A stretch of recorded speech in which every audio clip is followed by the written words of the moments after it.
Israel के वज़ीर दिफा यू गैलेंट को बरतरफ कर दिया गया है और यू गैलेंट की बरतरफी के बाद तल अवीव की सड़कें नेतन्याहू के खिलाफ एहतजाज से भर गई हैं। हज़ारों की तादाद में लोग तल अवीव की सड़कों पर उमड़ पड़े और यू गैलेंट की बरतरफी के खिलाफ एहतजाज किया।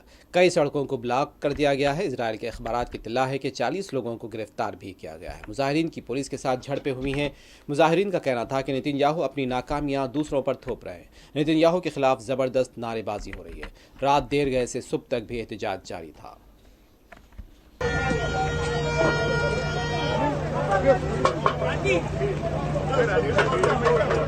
אני כאן, אבל תחזור.